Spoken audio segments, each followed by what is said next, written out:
assim como estava no barco, e havia também com ele outros barquinhos. E levantou-se grande temporal de vento, e subiam as ondas por cima do barco, de maneira que já se enchia, e ele estava na popa, dormindo sobre uma almofada, e despertaram-no dizendo: Mestre, não se te dá que pereçamos? E ele, despertando, repreendeu o vento e disse ao mar: Cala-te, aquieta-te. E o vento se aquietou e houve grande bonança. E disse-lhes: Por que sois tão tímidos? Ainda não tendes fé? E sentiram um grande temor e diziam uns aos outros: Mas quem é este que até o vento e o mar lhe obedecem? Deus, queremos louvar e glorificar teu nome. Sabemos que todos os teus feitos nos causam uma interrogação.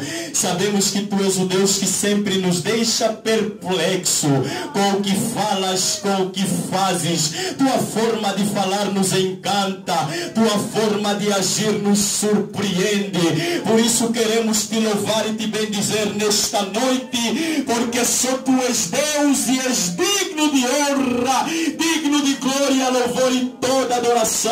A Deus, tenha liberdade enquanto a tua palavra for pregada, que o teu braço forte esteja estendido para tocar na vida do teu filho, na vida do teu filho, operando assim milagres sobrenaturais, por amor do teu nome, para a tua honra e glória.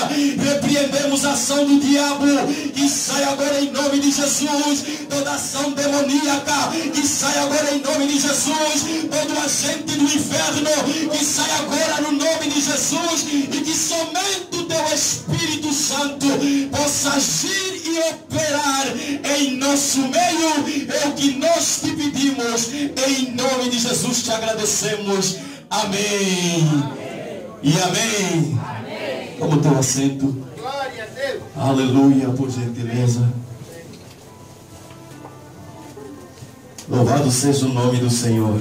Amém. Louvado seja o nome do Senhor. Amém. Aleluia. Amém. Nesta noite, nós queremos falar acerca da fé.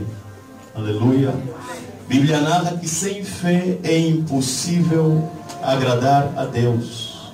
Importa que os que se acheguem nele ou a ele creiam que ele existe e que é galardoador de todos os que o buscam.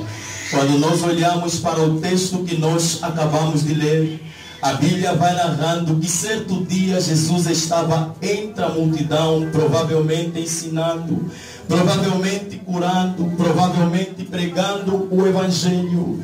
E de repente ele não avisa nos discípulos, ele não antecipa os discípulos, ele não programa com os discípulos, mas de repente ele diz aos discípulos: Ei, passemos para outra banda do lago, para outra banda do rio. Você nota que Jesus não havia projetado fazer isso, ou não havia falado aos discípulos, mas de repente naquele dia, e sendo já tarde, ele decide que fossem para outra banda do lago. Nota que já era tarde. Talvez os discípulos podiam olhar para Jesus e dizer: Mas mestre, já é tarde, podemos deixar isso para amanhã.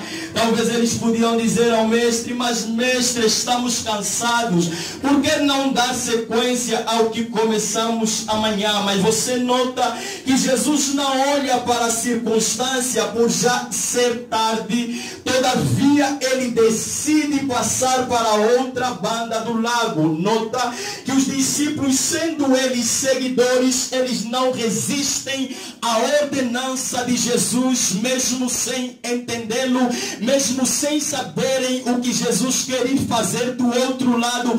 Eles simplesmente sobem no barco acompanhados de Jesus e eles passam para outra margem do lago. Uma das coisas que já começa a me despertar a atenção é que Deus é um Deus que ele não se limita no que é natural do homem. Mesmo sendo tarde, quando Ele decide fazer, Ele faz. Mesmo as circunstâncias sendo favoráveis, quando Ele decide fazer, Ele faz. Deus é um Deus que não se rege no que o homem chama certo. É um Deus que não se rege nos padrões humanos. É um Deus que não se rege nos padrões da terra. Ele é um Deus que entende que nada lhe pode limitar o tempo, as circunstâncias, o lugar, as pessoas não limitam seu poder, nem tampouco a manifestação do seu poder. Aleluia! Pode ser tarde, mas se Deus decide fazer, não tem dia, não tem noite, não tem cedo, não tem tarde, não tem inverno, não tem verão. Quando Deus decide fazer, Deus faz, independentemente do que as pessoas falam, independentemente do que as pessoas dizem. Deus, quando decide fazer, circunstância favorável ou não, Deus vai fazer. Amém. Por que, pregador? Porque Deus não se move pelo que sente, não se move pelo que vê, não se move pelo que ouve. Os seus órgãos de sentidos não dirigem sua vida, mas ele é conduzido pela fé. Por isso é que a Bíblia diz que a fé é o firme fundamento das coisas que se esperam e a certeza das coisas que não se veem. Deus não se move quando vê que a situação está favorável. Isso é coisa do homem. Deus não se move quando alguém diz que vai dar certo. É o homem quem age quando a situação é favorável. Deus não se move porque ainda é certo, é cedo, não. Deus se move quando Ele acha que é o tempo certo para fazer, independentemente do que as pessoas ou as circunstâncias dizem ser. É por isso que, sendo já tarde, Jesus decidiu fazer. As pessoas podem dizer que tua condição já não tem solução, que o problema que você enfrenta já é tarde demais para resolver, que a crise que você vive, por mais que você se esforça, nada vai acontecer. Mas Deus está te dizendo, ainda antes que houvesse dia, eu sou, e ninguém há que possa fazer escapar das minhas mãos. Operando eu, quem impedirá? Quando Deus quer fazer, não tem dia, não tem noite, não tem homem, não tem mulher. Quando Deus quer fazer, Ele faz, porque Deus é maior que o tempo, Deus é maior que a circunstância, Deus é maior do que o homem. Ele não é homem, Ele é Deus. Ele não é criatura, Ele é Criador. E quando Ele quer, Ele faz, porque Ele é um Deus que pode todas as coisas. O justo viverá pela fé. E quem anda com Deus precisa estar preparado, que tem coisas na nossa vida que não acontecem porque programamos. Tem coisas na nossa vida que acontecem porque Deus decidiu fazer. Tem coisas na nossa vida que não vão acontecer porque nós agendamos, porque milagre não se explica. Enquanto eu prego, eu creio que Deus toca no teu corpo e opera um milagre em tua vida. Enquanto eu prego, eu creio que Deus toca na tua vida e manifesta a sua glória em sua vida.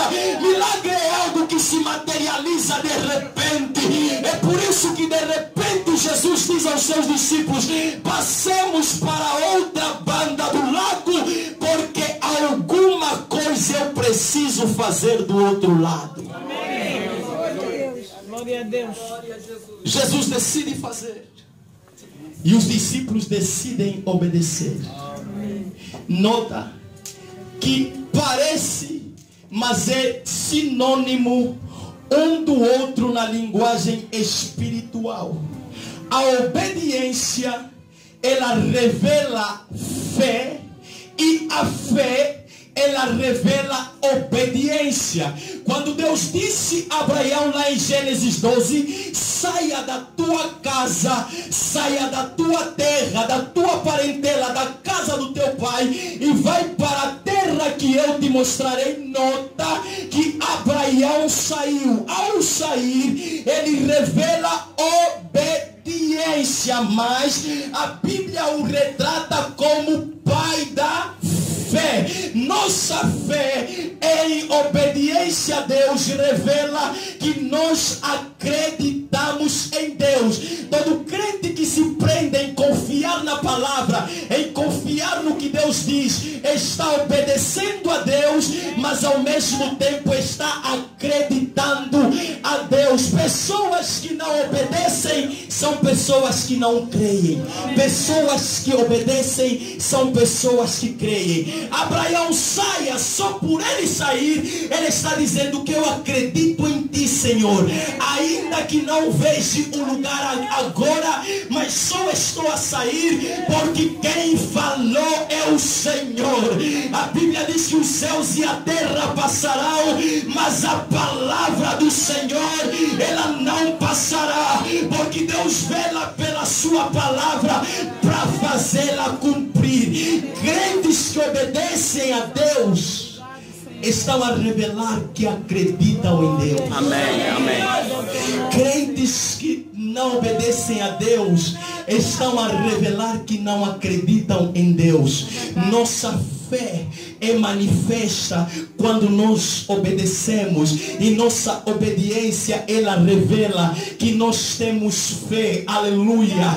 Nossa fé ela é vista quando nós começamos a obedecer aquilo que Deus fala. Nota que certo dia Jesus decide entrar numa cidade para libertar um homem que estava doente há muito tempo, servo do centurião. E quando Jesus vai indo, porque os principais da sinagoga foram à busca dele, quando ele chega próximo de casa, o centurião levanta a mão e diz: ei Jesus, não sou digno de que entres em minha casa, diz apenas uma palavra e o meu servo sarará. Nota que ele entende que a presença de Jesus é a mesma coisa que a palavra de Jesus. O mesmo poder que a presença tem é o mesmo poder que a palavra tem. Eu não preciso de ver Jesus nesta noite, basta ter a sua palavra e eu já creio que Jesus está presente neste lugar. Eu não preciso de Jesus nesta noite, basta ter Jesus por intermédio da sua palavra e eu já creio que Ele está no nosso meio. Fé é crer que o que Deus nos manda, Ele tem poder para fazer. Amém. Se Jesus falou, nós vamos. Se Jesus falou, nós obedecemos. Se Jesus falou, nós cumprimos. Quando eles começam a subir no barco para navegar para outra banda, apesar de Jesus ter falado, eles obedecem. Mas você nota que ao longo da caminhada surge uma oposição.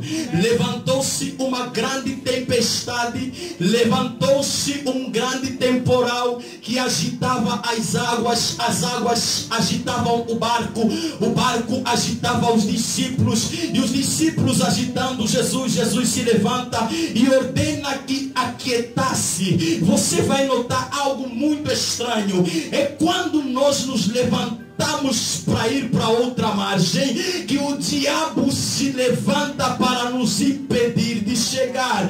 O fato de Jesus ter nos dito, ter nos ordenado, não quer dizer que não haverá oposição.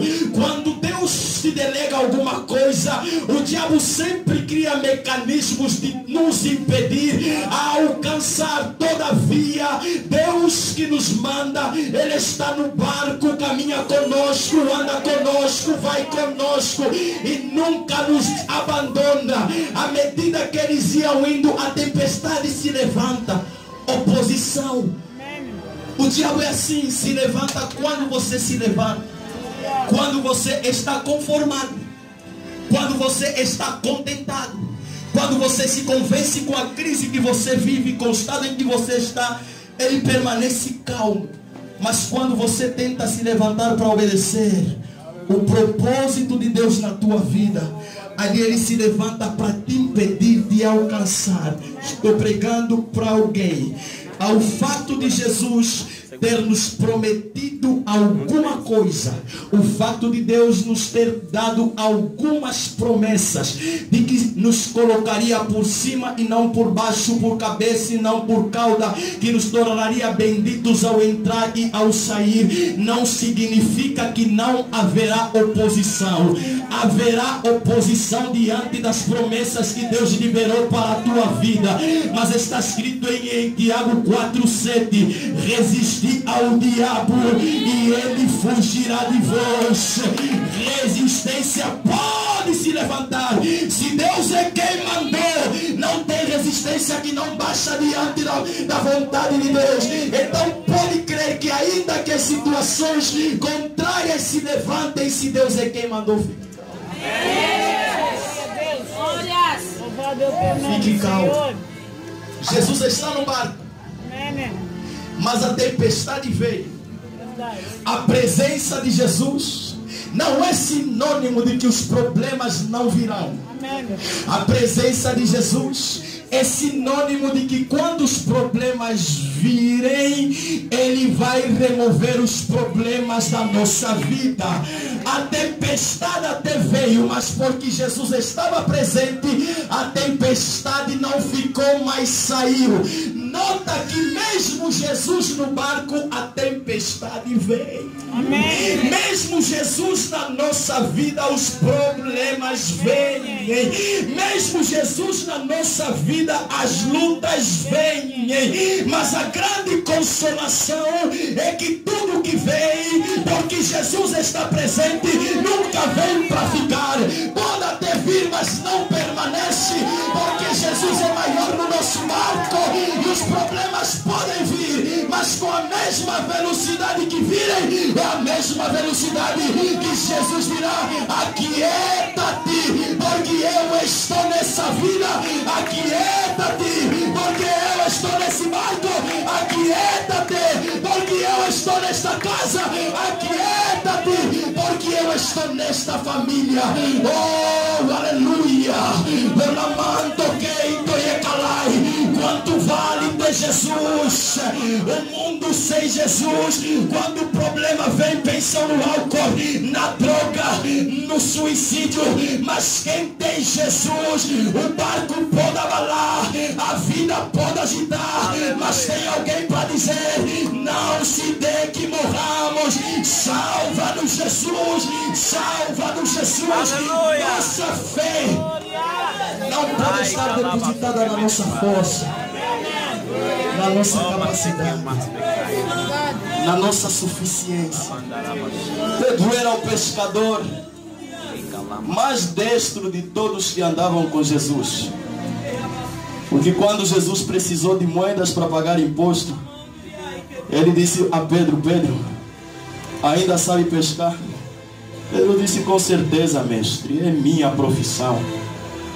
Pedro foi e logo pescou. Nota que Pedro entendia de mar melhor do que ninguém. Tentaram agilizar as coisas, tentaram facilitar a navegação, tentaram controlar a direção do vento, tentaram controlar a fúria das águas, mas todo o esforço foi insignificante diante da bravura da tempestade. E quando eles olham que já não podem fazer alguma coisa, eles vão até Jesus e dizem a Jesus: mestre, salva-nos que perecemos. O homem tem essa tendência. Luta sem Deus. Só quando as coisas não melhoram é que se volta para Deus e diz a Deus: salva-me, Senhor. Mas a Bíblia mesmo declara que não é por força nem por violência, mas pelo Espírito do Senhor. A nossa luta não é contra a carne, não é contra o sangue, não é contra os príncipes e potestades do mal. A nossa luta é espiritual. espiritual. Não vale braço, é oração, é joelho no chão, é intercessão, é jejum, é consagração. A nossa luta espiritual só vence quem ora, só vence quem jejua, só vence quem diz: Mestre, desperta-te porque estamos perecendo. Não vale invocar Deus depois de você lutar. Você precisa aprender a buscar a Deus enquanto se pode achar. Onde estava Jesus? A Bíblia diz que Jesus estava na popa. Aleluia. Que popa, pregador? Atualmente é o lugar onde o comandante fica. Que popa, pregador? É o lugar mais alto do barco. O que é popa, pregador?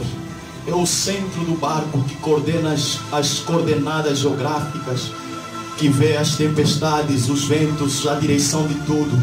Jesus estava na popa fazendo o que?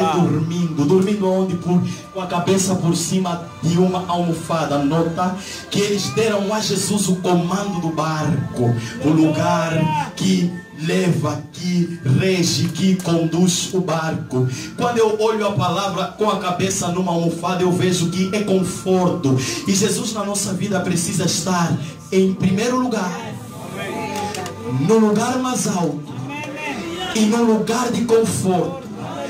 Nota que quando a tempestade vem, ela não desperta Jesus. Glória a Deus. E Jesus quer nos ensinar que nós não podemos perder o nosso sono por causa dos problemas. Amém. Não podemos perder o nosso apetite por causa dos problemas.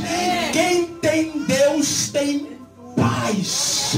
E quem tem paz interior não se atribula com as situações exteriores. Pode estar feio lá fora, mas Jesus habita em mim. Se a confusão começar de dentro, é diferente. Se está lá fora, não pode roubar a paz do meu interior ao ponto de me arrancar o sono, ao ponto de me arrancar o apetite, ao ponto de me gerar desejo de acabar com a minha vida.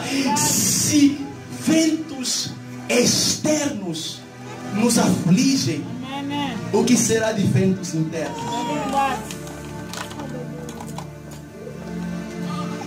Os problemas virão. O vento agitou as águas agitaram o barco agitou os discípulos agitaram a Jesus, mas Jesus não se agitou. Jesus disse: dou-vos a paz, não como o mundo a dá. A paz de Deus habita em nós. 1000 podem cair ao meu lado, eu não preciso temer. 10.000 podem cair à minha direita, eu não preciso temer, porque a paz de Deus abunda e superabunda na minha vida. Falte dinheiro, eu não preciso temer. Atrasem os filhos, eu não preciso temer. Retarde a gravidez, eu não preciso temer. Feche a porta do emprego, eu não preciso temer. A doença me visita, eu não preciso temer, porque eu pensei que o meu Redentor vive e que por fim os meus olhos ainda o verão. O salmista disse: eu não morrerei, mas viverei para contar as obras do Senhor. Deixa-me pregar que há vezes que Deus se revela melhor no meio dos problemas. Quando Jesus se levanta, ele não ficou abalado como os discípulos, mas com calma ele disse: aquieta-te. Glória a Deus. E os discípulos disseram: quem é este? Deus se revela melhor no meio dos problemas. É quando você tem problema e você espera em Deus e Deus resolve e você diz: quem é este? É quando você tem problemas e Deus resolve e você diz: quem é este? Que até cura a doença, que até cura cancro, que até cura a esterilidade. Quem é esse que até controla e faz com que o feto permaneça permanece no ventre, mesmo quando os doutores dizem que tem colo aberto. Quem é esse que faz o cancro da mama desaparecer, mesmo depois de 4 e 5 ecografias? Quem é este que do nada providencia uma casa, uma residência? Quem é esse que advoga a nossa causa no tribunal, mesmo quando pensamos que estava perdida? Há vezes que Deus se revela melhor nos nossos problemas. A nossa fé é melhor testada quando os problemas surgem. Crente que é crente não é aquele que mantém-se firme quando as coisas estão boas. É aquele que mesmo quando as coisas estão feias, eles dizem: eu creio. Eu creio que por fim Deus vai mudar o curso. Eu creio que por fim Deus vai agir ao meu favor. Eu não sei qual é o problema que você vive, que você enfrenta, que você está vivendo, mas eu creio num Deus que pode todas as coisas. A Bíblia diz: agindo eu, quem impedirá? A questão é fé. É fé. E deixa-me pregar acerca de fé. Fé é você viver o que você fala. No Salmo 103 a Bíblia diz: é Ele quem perdoa todas as nossas transgressões e sara todas as nossas enfermidades. Agora eu entro em conflito sempre que leio esse texto. Por que temos capacidade, sensibilidade para acreditar que Deus perdoa, mas temos dificuldade de acreditar que Deus cura? O texto diz: é Ele quem perdoa todas as nossas doenças, todos os nossos pecados, e cura todas as nossas doenças. Para ver pecado perdoado, basta apenas abrir a boca e dizer: Deus tem misericórdia de mim. Amém. Para ver cura manifesta também devia ser a mesma coisa: Deus cura o meu corpo e estou sarado. Por que quando oramos por perdão logo acreditamos e vamos embora e dissemos estamos perdoados? E quando oramos por cura, ficamos aí: estou curado ou não estou? O Senhor me tocou ou não me tocou? O Senhor fez ou não fez? Nossas palavras precisam casar com nossas atitudes. Se eu oro a um Deus que cura, eu preciso de acreditar que depois de orar estou curado. Você não está a falar com alguém que é hipócrita, nem estás a ouvir alguém que é hipócrita. Você está a pregar, estás a ouvir alguém que foi curado várias vezes de uma enfermidade de potência sexual. Você está a ouvir alguém que não conhece o que é hospital, não conhece o que é clínica. A única vez que eu fui na clínica depois da minha conversão foi por esforço da minha esposa. Insistiu: vamos. Eu não sei o que é hospital, eu não sei o que é remédio, porque eu creio no que falo. Se for para orar e ir no médico, não oro, vou ao médico.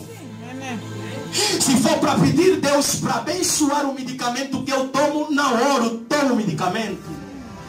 Se for para pedir a Deus para abençoar a cirurgia que eu vou fazer, usar os médicos para me curar, não oro, vou aos médicos e me curem. Existem dimensões de fé. Agora estou a falar para terminar.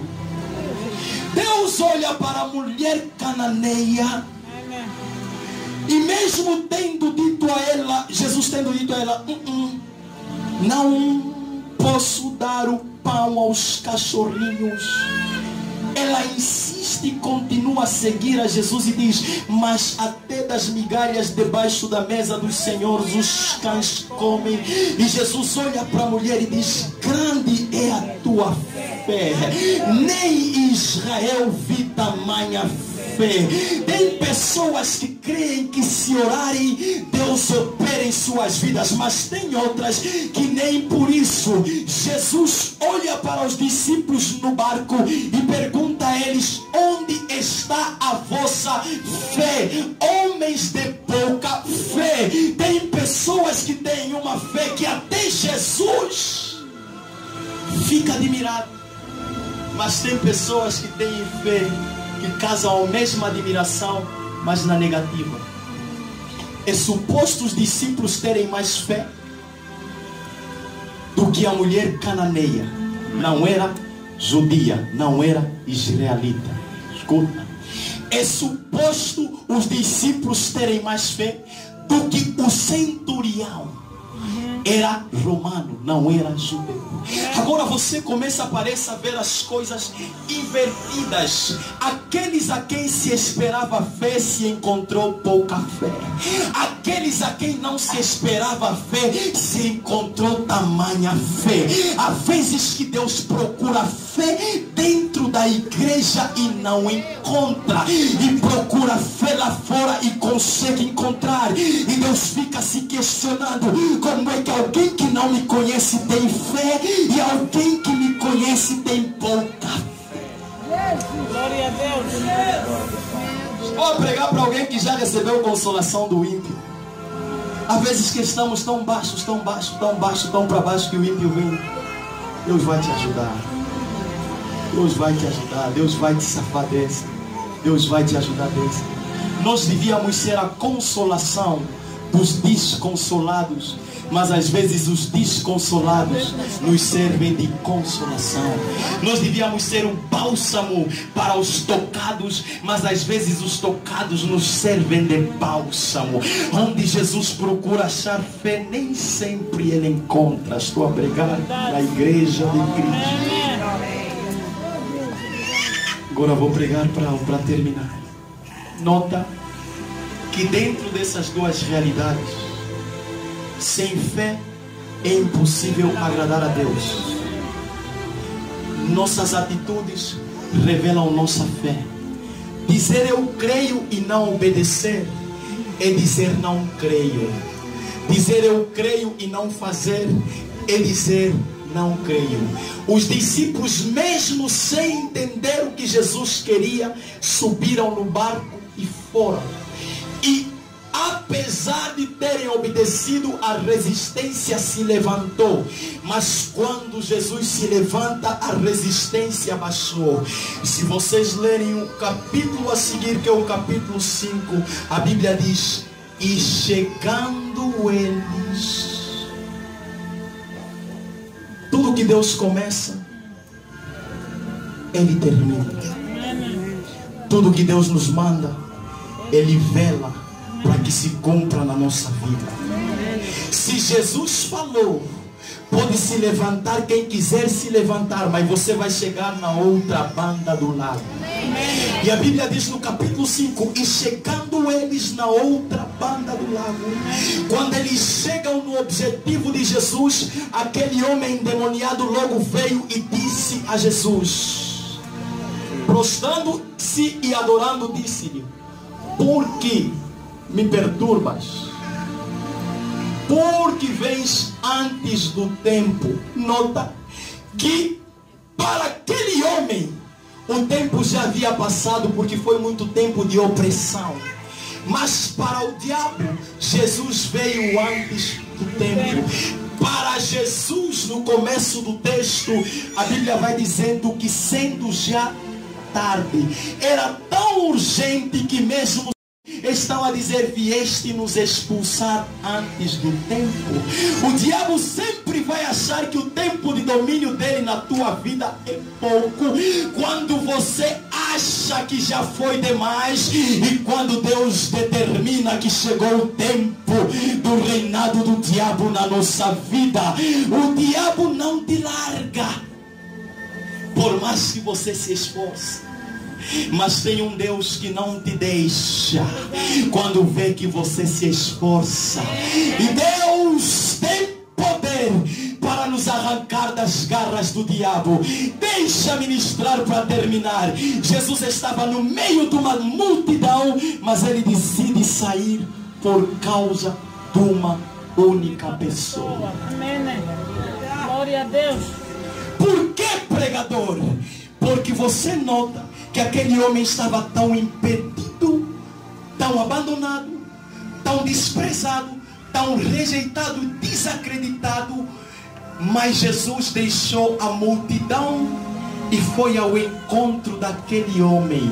Deixa-me pregar que quando o milagre não vem, quando a pessoa não vem à busca do seu milagre, Deus trata de levar o seu milagre para ele. Aquele homem não podia vir para outra banda, mas Jesus decide ir para outra banda. O diabo pode te impedir de alcançar o teu milagre, mas não pode impedir a Jesus de levar o teu milagre. Se você não vem porque o diabo te impede, Jesus virá, passará para outra banda, mas teu milagre vai chegar. Passará para outra banda, mas tua resposta vai chegar. Passará para outra banda, mas a tua bênção vai chegar. Deus é maior, e quando Ele decide fazer, não tem quem possa impedir. E Jesus deixou uma multidão por causa de uma única pessoa.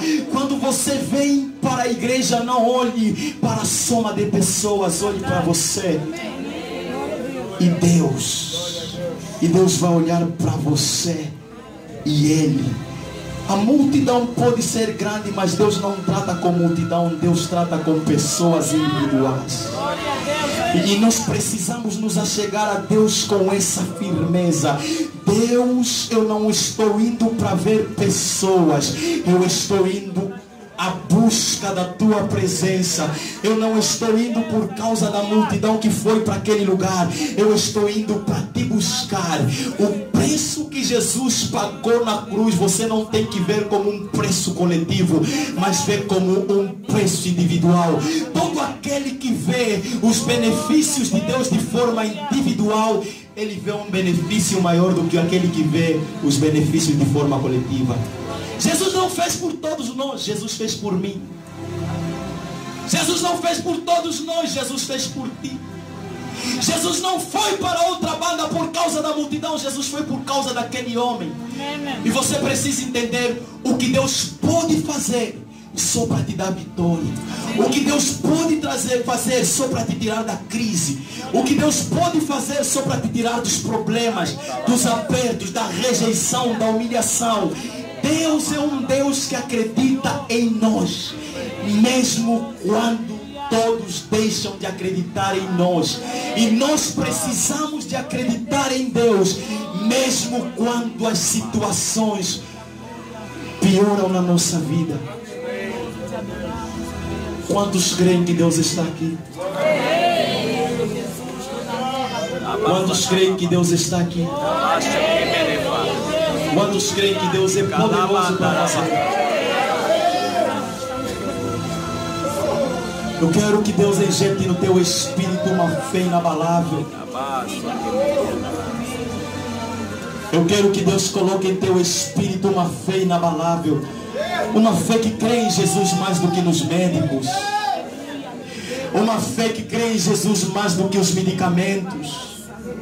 Uma fé que crê em Jesus mais do que nos homens.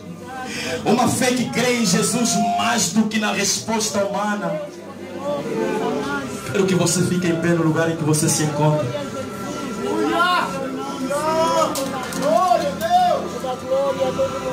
Fecha os teus olhos. Fecha os teus olhos. Começa a contemplar a presença de Deus. Deus é maior, Deus é maior, Deus é maior. Ele é digno da tua adoração. Abra a tua boca e começa a dizer: Deus, só tu és. Quem é este? Só tu és. Você precisa ter um cântico novo em tua boca. Quem é este? Quem é este que até os ventos ordena? Quem é este que até a cura ordena? Quem é este que até a libertação ordena? Quem é esse que tem resposta para as dificuldades que eu enfrento? Nada, nada mesmo, nada é impossível para o que crê. Creia, creia, creia. Creia que Deus é maior. Creia que Jesus é maior. Creia que não há problema que lhe impede de agir. agir, que lhe impede de operar. Levanta as tuas mãos, eu vou te dar um minuto para adorar aquele que nos deixa questionados. Levanta as tuas mãos, abre a tua boca, eu vou te dar um minuto para adorar aquele que pode todas as coisas. Oh, aleluia!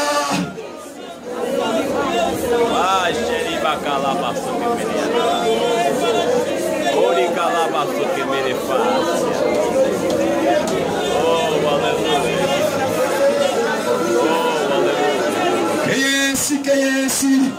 Oh, aleluia, Senhor, nós te adoramos, adore Ele. Senhor, nós te glorificamos porque sabemos que a tua presença está aqui, a tua presença está aqui, a tua presença está aqui. Tem milagre, se tem a tua presença, se tem o sangue de Jesus, tem milagre, tem milagre, tem milagre. Adore Ele, porque quando você adora que Ele começa a entrar em providência, é quando você adora que Ele começa a agir, é quando você adora que Ele começa a operar. Deus está aqui, vai enxugar tuas lágrimas. Deus está aqui, vai curar tuas enfermidades. Deus está aqui, vai libertar tua vida. Eu creio, Senhor. Espírito Santo vai agindo enquanto te adoramos. Espírito Santo vai visitando. Visita e toca, visita e toca, visita e liberta, visita e cura, visita e quebra as maldições, visita e quebra os pactos, visita e quebra a crise, visita e quebra a destruição. Aleluia, aleluia. Não importa o teu problema, adore Ele, adore Ele, adore Ele. Não importa a tua dificuldade, Deus vai agir, Deus vai operar, Deus vai manifestar a sua glória.